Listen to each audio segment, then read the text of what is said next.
Welcome into the Alabama Football Report. I am Tom Downey. Alabama's side of SEC Media Days has wrapped after a pretty darn long one. So we're going to break down all the quotes, the notable ones coming out, and to the surprise of, I think, very few, in part because other coaches are being asked about it, Tommy Rees playing a big role. Plus, we'll talk about the quarterback battle and Saban's comments on Tony Mitchell. But Media Days means we are almost here for the start of football. We can actually talk about things that matter once again, not just recruiting matters too, but talk about ball, finally. If you are excited about Alabama football this year, hit that sub button right now.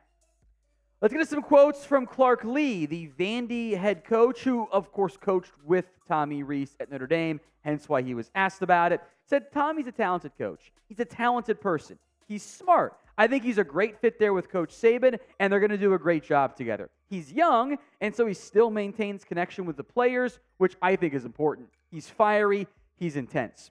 The thing that he and I connected on the most was just being smart in design. I mean, we spent a lot of time together, particularly when he was the quarterback's coach.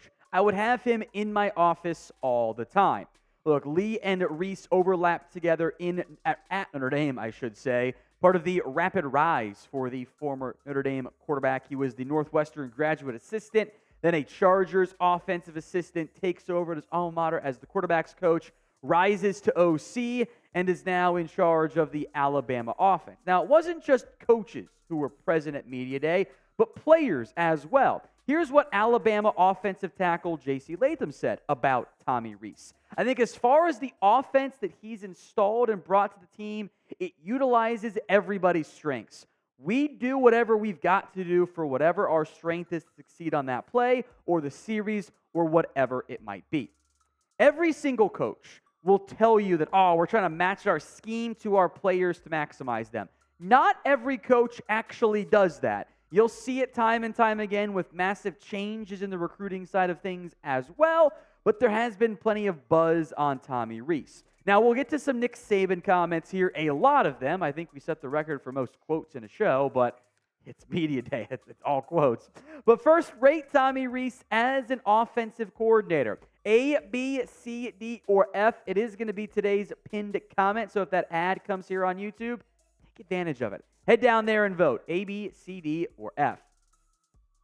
Here's what Saban said. A lot of high praise here for Tommy Rees, by the way. He says, Tommy Rees is one of the brightest young guys that I've seen in a long time in this business. And he's been a great addition and brought a lot of positives to the offensive side of the ball in terms of his ideas, how he relates to players, how he presents to players. His energy and enthusiasm on the field has been contagious. I think I see a great trust in our players with Tommy and what he tries to do from a leadership standpoint on offense.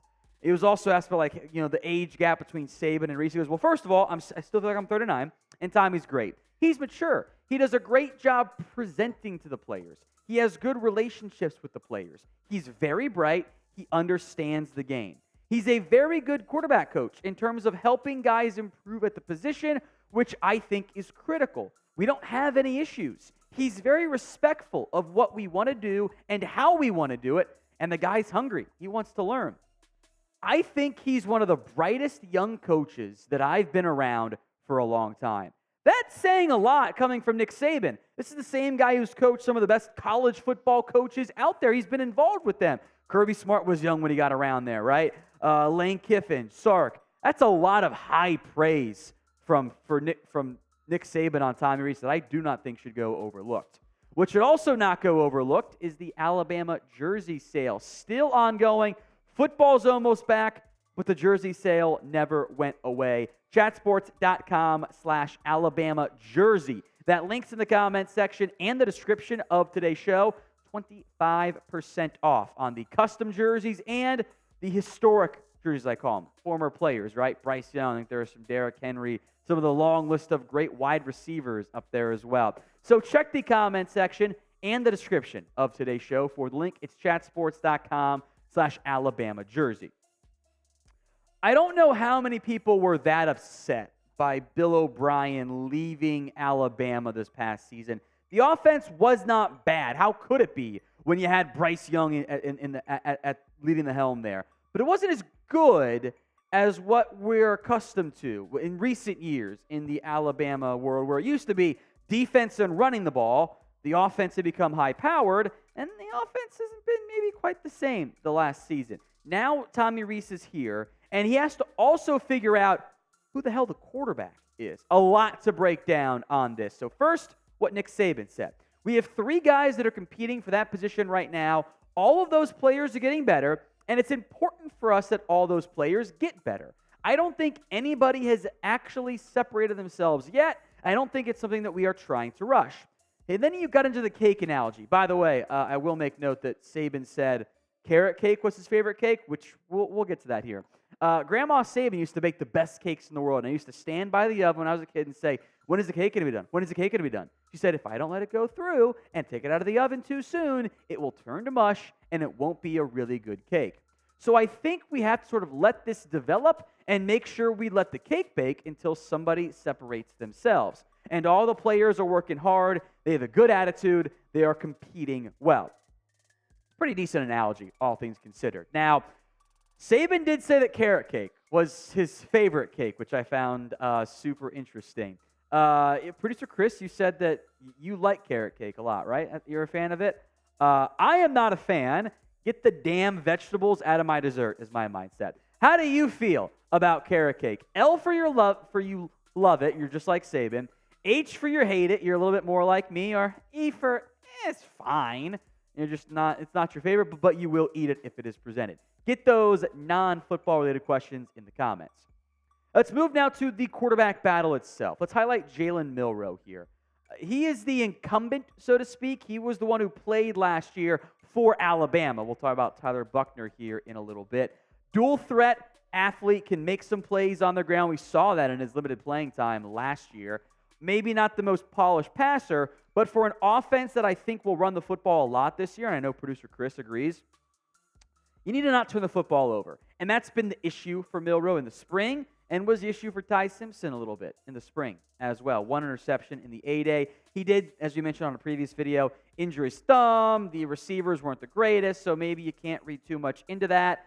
And it's not like the transfer quarterback hasn't turned the ball over a lot too. Tyler Buchner has been a bit of a turnover boy himself. 8 interceptions in 3 career starts. Won the Gator Bowl, but also had some turnovers, or played great in the Gator Bowl, I should say, but also some turnovers on that front there. I don't think there is a clear-cut winner at this stage. And that's not just because Nick Saban's saying it. It's because Buchner didn't come in until after spring. There's an entire fall camp to figure out who really ends up being that starter and who the backup is as well. Here's what Saban said on that point. Everybody who wants to know who the starter is. What about the backup guy who has to go out, who has to go in and play like Jalen Milroe did last year against Texas A&M, how we finished the Arkansas game? It's important that all these guys continue to develop and everybody at the position develops into where they can play winning football. Battle's not over. Won't be over for a while. Who wins the battle in the end? TS for Ty Simpson, JM for Jalen Milroe, TB for Tyler Buchner. Those are your 3 options. Sorry, Dylan, Loner, Guinea, Holstein, etc. Those are your 3 options at quarterback. Go pick one in the comment section. Let's talk Tony Mitchell now, as this was also a talking point at the media days. Nick Saban commented on Mitchell's return from his suspension. Mitchell, as I'm sure you guys know, because you've been subscribed, you watch the show, right? He was arrested on a felony marijuana possession charge with intent to sell and or deliver because he had a hell of a lot of weed in his car and more than a lot of other items like cash that indicated, hey, this is not just for personal use. Anyway, Mitchell has been reinstated to the team, and Nick Saban explained why. He says, I think there's probably some occasion where most of us in this room, including myself, did something in our life that probably wasn't a great choice and a great decision. And we always want to try to create a path for players who have made a mistake to get a second chance, but also to help educate them on what they can learn from the poor decision or the judgment that they actually made. So there's a process that we try to go through where we can give players a second chance. If players continue to make the same mistake over and over and over and over and over and don't seem to learn and make progress, they will lose the respect of their teammates. And I think that when that occurs, then maybe it would be better if a guy was not involved in the program and would take the opportunity somewhere else. But that hasn't happened with Tony Mitchell. By the way, that last line, kind of a allusion to Jamil Burroughs, maybe. Just throwing out there as a possibility. Not like subcontext, but just like maybe that's what happened on that front there. Either way, Mitchell was a 4-star recruit, made the mistake before he really got on campus. I would not be surprised if he gets some redshirt time. Maybe that's the easiest path there, since Bama did bring in some transfers in the secondary around spring. So what do you think? Will Tony Mitchell redshirt this fall? Y for yes, N for no. Vote where else but the comment section.